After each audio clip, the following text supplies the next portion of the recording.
Oke, kembali lagi di channel RRA Podcast Cap RRA 97. Di sini gue bersama Mas Paang nih, legend lah, awak kritiknya tapi nggak sekolot. Oke, di sini kita mau ngalamin dulu aja seputar entah kerjaan ataupun apa. Jadi lebih ke intinya itu Ang berbagi pengalaman gitu aja ya. Ya, bisa Apa dibilang kayak. ngasih edukasi juga ya buat ke mereka gitu. Ya, Siapa bisa dibilang tahu kayak gitu. punya pengalaman seperti gue, gimana cara menanggapinya kayak gitu ya. Mm-mm. Oke. Sebelumnya kenalin dulu nama asli, umur lah. Oh, enggak pakai umur lah gue saya kan. Kenapa? Kayaknya Nggak nggak apa-apa, usah deh. santai aja, enjoy. Oke, sambil ngerokok biar enjoy ya. Eh, Sambil aja, biar enjoy. Sebelumnya gue kenalin dulu, nama gue Faang, bisa dibilang ya itu nama panggilan sih. Oke. Nama panggilannya. Karena gue terkenal dengan nama Faang, nggak tahu kenapa ujungnya dari mana gitu Iya, ya. iya. Sejarahnya itu nama Faang Nama itu. beken berarti ya. Nama beken ya dari SMA sampai kuliah itu, sampai sekarang pun ya bisa dibilang nama Masih itu beken. masih melekat lah di diri gue Melekat, gitu. oke. Sebenarnya nama aslinya siapa? Nama asli gue itu Irfan. Anjir, jauh banget anjir. Dari Jauh Irfan kan? ke Faang, Jauh enggak kan? ini apa ya? Jauh banget istilahnya. Iya. Kayak gitu. Umur. Umur gue bisa dibilang ya mungkin gak terlalu kelihatan ya, mungkin ya. Kelihatan agak muda dikit gitu. Sebenarnya udah tua gitu ya. Ya umur gue di atas ya kepala dua lah. Oke. Aduh. Kepala dua lah. Mungkin Kerjaan. kerjaan gue tuh sebagai freelancer, desainer. Oke, desainer. Ya. Banyak yang gue tanyain nih untuk desainer. Freelancer desainer mungkin lebih jelasnya pengangguran. Hmm. Di kosan tiap hari ngegambar nyari orderan kayak gitu lah. Kayak gitu. Sehari-hari kayak gitu aja ya? Ya kayak gitu aja lah. Gimana lagi ya, nyari kerja susah. Jangankan yang SMA, yang baru lulus kuliah aja susah banget loh gitu. Nyari kerjaan. Betul. Apalagi di pandemi kayak gini loh, Iya, lagi betul. pandemi kayak gini kan. Aduh, susah banget lah nyari kerja. Oke. Awal lu terjun ke dunia desain itu gimana ceritanya? Coba dong ceritain. Wah, panjang banget sebenarnya. Cuman gue ringkas aja ya. Iya. Biar gak terlalu panjang lah ceritanya. Awalnya itu gue tuh dari sebelum kuliah gue tuh tertarik di dunia gambar dulu sebelum dunia desain. Oke. Gue tertarik di dunia gambar manual, yang bisa dibilang sketching kayak gitu, gambar-gambar muka-muka orang kayak Takutnya gitu. nggak tahu sketching itu apa jadi. Gue jelasin aja ya, sketching ya bisa dibilang kita membuat sketsa gitu, kita membuat sketsa muka yang medianya itu biasanya gitu ya. Biasanya itu medianya dari pensil. Dari Ya main arsir lah, basic kayak gitu. Nah kesini mulailah pergaulan gue makin luas lah. Oke, menambah relasi. Tahu main sana sini, nongkrong sama teman-teman yang istilahnya masih satu basic sama gue, cuman lebih keren lagi lah gambar-gambarnya. Nah disitulah gue mulai tertantang nih. Wah, gue harus bikin gambar yang istilahnya orang belum pernah bikin gambar itu gitu. Dari basicnya sih yang udah ada ya, kayak point list atau line art atau kayak apa ya, kalau di DKV itu kayak bikin dek ini apa, surrealis yang kayak itu, gambar-gambar yang kayak gitulah. Coba kesini karena perkembangan zaman gitu kan, perkembangan zaman era digital udah mulai merambat nih. Digital imaging ya. Mulai nih era digital. Nah di situ gue pikir ya, masa terus-terusan di manual sih. Iya. Bikin terus pakai alat, pakai drawing pen, pensil, Berasa yang kayak gitu. jadul banget gitu. Iya gitu. Meskipun ya itu harus dipertahankan Ya, sih. betul. Itu harus dipertahankan. Pertahanin. Ya. Tapi di sini gue cobain juga sih. Gue awalnya coba juga sih, berawal dari buat desain banner. Buat desain banner tuh yang berarti mock up kayak gitu. Iya, mock up yang kayak gitulah. Yang istilahnya bisa dibilang ya, apa ya, bayarannya tuh kalau buat yang nyari duit gitu ya, yang bayarannya ya bayarannya kenapa nih? Kenapa? Itu perjalanan dari awal, sebelum gue bisa dibilang alat-alat yang istilahnya memadai lah gitu, maksudnya belum memadai alat-alatnya. ya kayak pakai komputer yang pinjem dari orang Iya, gitu kan, gue oke. ngedesain pakai pakai komputer atau Hmm. laptop orang atau pakai iPad orang. Iya. Ya sampai sekarang alhamdulillah udah bisa kebeli. Cuman dari awal gue pernah dibayar itu cuman Dari bisa nominal dibilang berapa tuh? nominal, gue sebutin nominal ya. Iya, Oh ya udah gue sebutin aja ya, 10.000. 10.000. Oke, sepuluh Am. ribu Sebenarnya 10.000 itu dulu gede sih kalau menurut gue. Ya Mungkin bisa kalau dibilang gede sih, oke. bisa dibilang gede ya dulu gitu. Dulu itu tahun berapa? Tapi sorry Ang, dari kenapa lu bisa ngambil harga 10.000 itu nggak lu patok punya harga sendiri gitu, maksudnya entah lu ngejar foto dulu kan apa entah langsung ke materi lu berasa udah gue udah bagus kok, harusnya dilebihin gitu, gimana itu? Nah, kalau buat itu sih sebenarnya kalau buat patokan harga ya. Heeh. Kalau buat patokan harga emang awalnya gue belum tahu sih soal Ya. masalah harga di dunia desain, Heeh. kayak dunia freelancer lah gitu, maksudnya Ya. jasa desain itu Oke. harganya berapa dari Oke. desain ABCD ya, banyak lah basic desain itu, dari Hmm. desain kemasan kayak atau desain banner atau Iya, betul. desain buat t-shirt lah atau apalah gitu, masih banyak banget gitu. Dan emang dulu gue belum punya pasarnya gitu, belum punya Iya, marketnya. iya. Awal marketnya itu gue mau terjun ke market yang mana nih Iya, desainnya. oh iya ya, betul betul.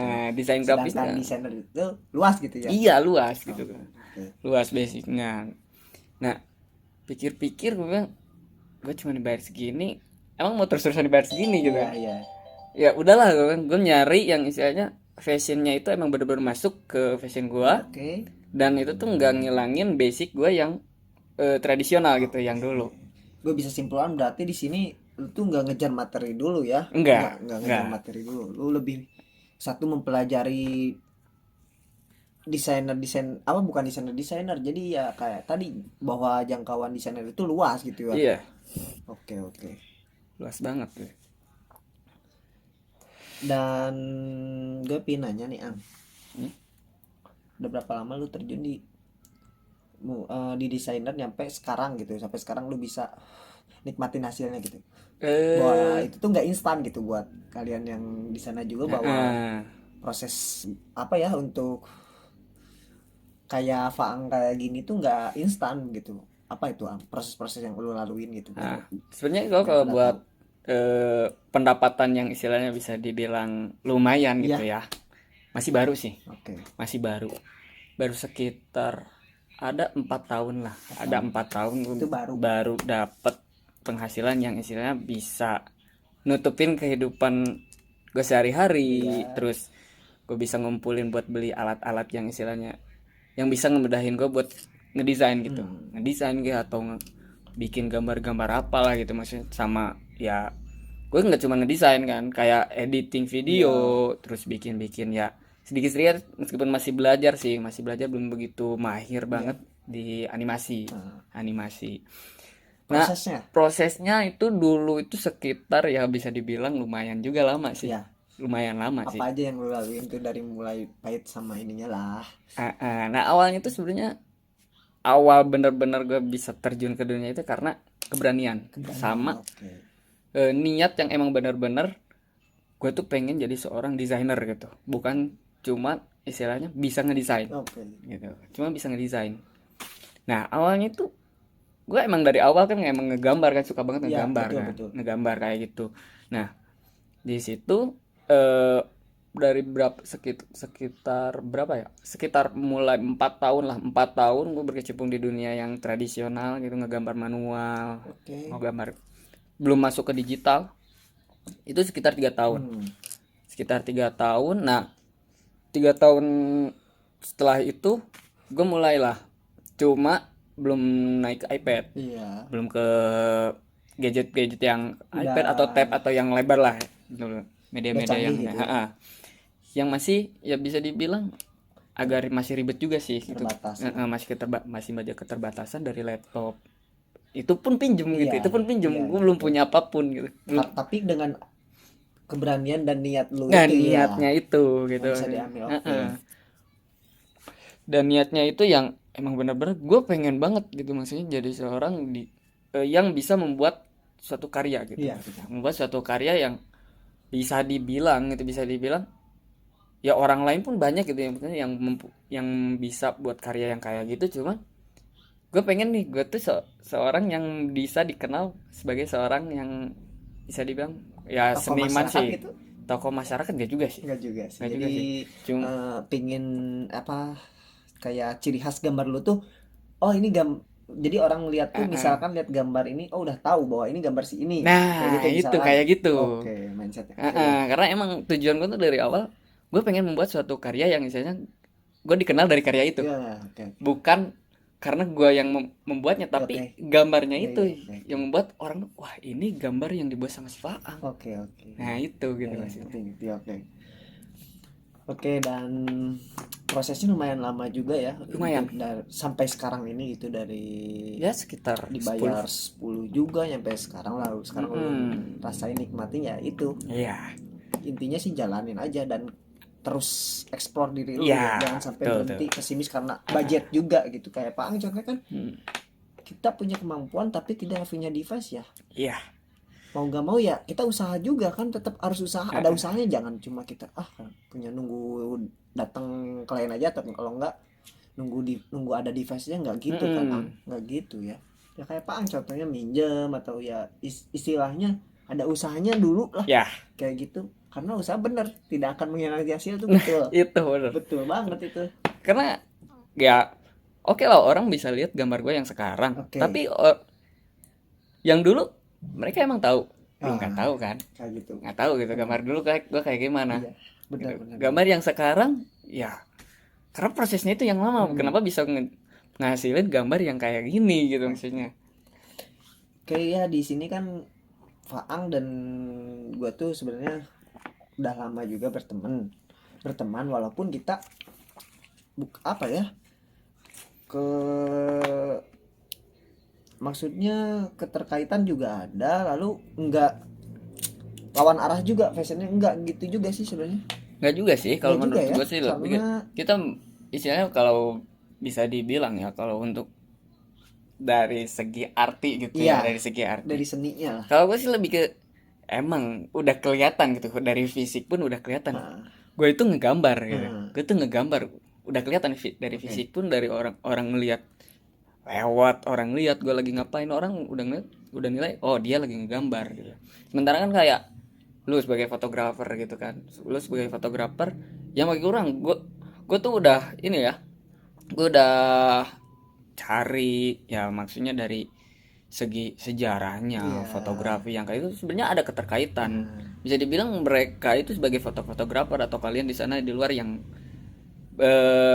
punya apa ya, punya kelebihan di dunia fotografi yang kayak gitu, kalau yang belum tahu nih arti dari fotografi itu apa gitu kan, dari gue sempet baca di satu artikel ya, Oke. dari satu artikel kalau kita itu melukis dengan cahaya Oke. gitu kan di fotografer itu, Iya, di fotografi betul. itu ya. Kalau untuk desain apa pengertian ini? Gue pengen tahu. Desain apa sih? Desainnya Apa ya? Apa ya? Jadi dirinci aja desain. kan, desain tuh banyak tuh. Heeh. Dibuletin gitu. Kalau gue sih Pengertian definisinya. ya mungkin kalau definisi Menurut Faang aja normalnya nggak usah. menurut gue mungkin ya, Ya. menurut gue kalau definisi menurut gue desain itu memperindah, Memperindah. Oke. memperindah gitu kan. Memperindah gimana nih?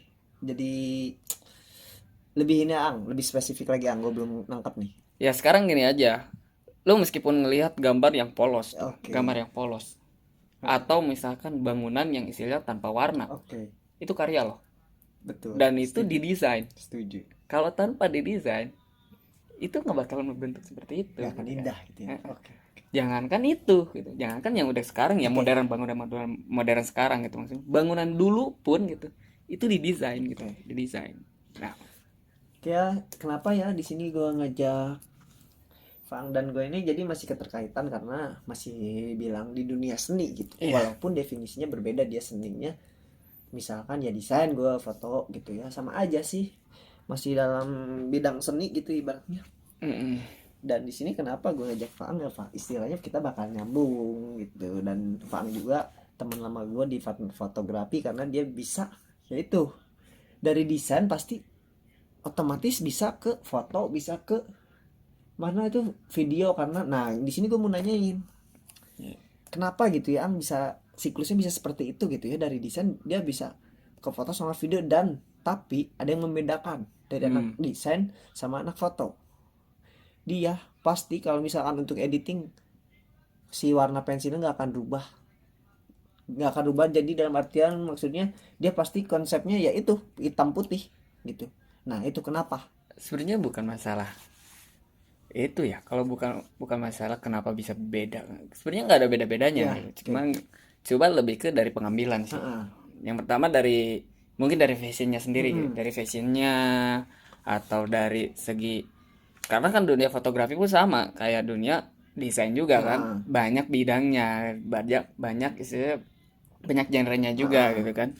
Ada genre apalah, banyak lah, banyak banget yang istilahnya nggak semua genre yang gue ngerti gitu Oke. kan. Cuman karena emang dari awal gue lebih memperdalam ke dunia videonya gitu, Heeh. lebih ke dunia videografi. eh di Bisa dibilang lebih ke efek-efek yang kayak itu yang gue buat itu bukan semata-mata yang istilah karena fashionnya aja Oke. gitu, tapi karena emang gue lebih suka gambar-gambar yang monokrom gitu. Oke. Nah, ke monokrom. Dan alasannya lu suka monokrom itu kenapa? Yang pertama sih simple, Ya, simple dan misalnya punya makna sendiri, bagi makna tersendiri. punya makna sendiri. Jadi ya itu balik lagi kayak tadi pengertian desain memperindah. Kalau misalkan gambar flat, walaupun maksudnya walaupun gambar flat tapi dia punya makna itu, punya makna tersendiri gitu kan ya. Nah, Kayak gitu. Oke, oke. Dari Pak Ang ada yang mau tanya nggak buat gua? buat gue sih, nah pertanyaan dari gue itu, awal pertama lu tertarik di dunia fotografi itu awalnya dari mana gitu? Kenapa bisa tertarik di dunia fotografi? Awalnya bisa tertarik ya ke satu sih, dulu emang gue suka hobi gitu, bukan suka ya, hobi moto. Berawal dari kamera apa ya, dulu itu belum Android gue pakai kalau nggak salah, itu mas Samsung Cem, bukan Samsung Cem tapi udah Android deh. Masuk ke kuliah tuh apa ya, smartphone Samsung DJ1 kalau nggak salah, iya J1 deh kalau nggak salah. Nah di situ gue mulai motoin temen-temen kalau misalnya ada reuni ataupun acara kampus, gue sering yang motoin gitu walaupun pakai handphone gitu ya. Oh iya, iya. Walaupun pakai handphone di situ gue motoin kok gue berasa tertarik gitu untuk Oh, mendalaminya. Dan gue cari-cari dulu di artikel-artikel dan di Instagram juga ya, ngelihat foto-foto kok kayak asik. Di dunia fotografi juga kan luas gitu ya, dari untuk komersilnya ya, selain di wedding. Nah di sini kan gue ngegarapnya di wedding. oh di wedding. Di wedding awalnya ya itu tertarik, dan kelamaan kayaknya sih gue harus explore ini. Siapa tahu karena gue cari duit susah, nyari kerjaan susah, siapa tahu ini jadi bidang duit juga gitu. Kalau gue sih Nah, lebih ke komersial kalau gue kayak gitu. bisa dibilang ya itu buat pesan teman-teman juga nih. Nah, Pur, jangan cuma nikmatin hobi lu, Nah tapi gimana caranya lu berpikir luas. Gimana caranya hobi lu itu bisa menjadikan duit, setuju, bisa ngasilin duit, setuju. cuy. Jadi nggak cuma hobi yang buang-buang duit, Oke. tapi bisa ngasilin duit Setuju. juga. Nah, ini pertanyaan yang kedua nih, Apa? yang bikin gue bertanya-tanya. Hmm. Kenapa lu bisa tertarik di dunia wedding? Awalnya dari mana tuh? Wedding di Dunia wedding tuh. gue bingung ini Joel. Sebenarnya kan gue tuh pertama ya tau lah sekarang media sosial udah canggih banget kan. Iya. Gue buka Instagram tuh banyak yang kayak beauty fotografi, potret kayak Ah, gitu. Nah di situ gue awalnya mencoba itu beauty fotografi dan potret. coba itu. Nggak ada wedding, karena wedding tuh ya gue jangan ke wedding, orang beauty potret sama beauty fotografi sama potret juga gue belum ada ilmunya. Pengen gue cari, bingung gue gini harus gimana. Ya udahlah di situ gua awal-awal cari temen deket cewek model, sambil sebenarnya bukan gaya tapi buat melatih gua kayak apa tuh exposure, apa tuh ISO. Nah di situ gua latihnya. Jadi oh oh ini buat ini, oh ini ISO, ini segitiga exposure, oh ini. Nah itu buat melatih ntar gua bisa terjun ke wedding kayak gitu. Nah tujuan utamanya kayak gitu. Gua sebelum ke wedding tuh ya jadi melatih skill gua dulu dengan cara potret, hunting foto kayak gitu. Dan di situ gue tertarik ke wedding karena kenapa, wah kayaknya wedding mantep nih, bisa jadi duit juga kata gue. Ya udahlah gue di situ latih gue. Nah udah ngelatih, udah berasa, udah mantep nih, dari diri gue udah mantep nih, gue cari relasi dari Instagram tuh. Oke. Semua make up di DM. Oke. Gue tertarik karena kenapa, kayaknya duitnya gede dan gue bisa kebeli apa-apa gitu ya, gue mikirnya kayak gitu. Dan ternyata dari lubang tutup lubang susah jadi fotografi profesional itu yang dihargai menurut gue sih itu. Karena kenapa ya,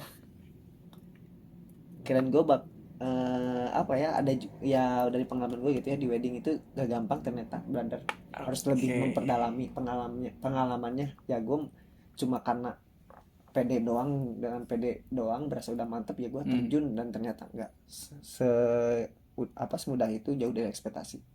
Ya intinya gue juga di sini masih belajar, nggak berasa emang udah profesional, nggak, masih belajar juga kayak gitu. Karena dalam seni nggak akan ada puasnya. Ah, mantap ini Bener, dah. Seni gak ada nggak akan ada puasnya benar. puasnya karena gini, karya kita kurang menurut kita dan dibandingkan dengan orang lain ya. Dan ternyata gue sharing ke anak-anak seni, ya itu, seni itu nggak akan ada puasnya. Oke. Tapi bukan berarti ini ya, bukan berarti kita itu nggak bersyukur. Oke kayak Bukan gitu. berarti nggak bersyukur, tapi biar kita itu ada peningkatan lah gitu. Dari segi istilahnya, dari hasil yang sekarang nggak langsung puas gitu, Iya, nggak langsung puas dari karya kita yang sebelumnya gitu. iya Nah, kayak gitu. kita makin belajar lagi. Nah,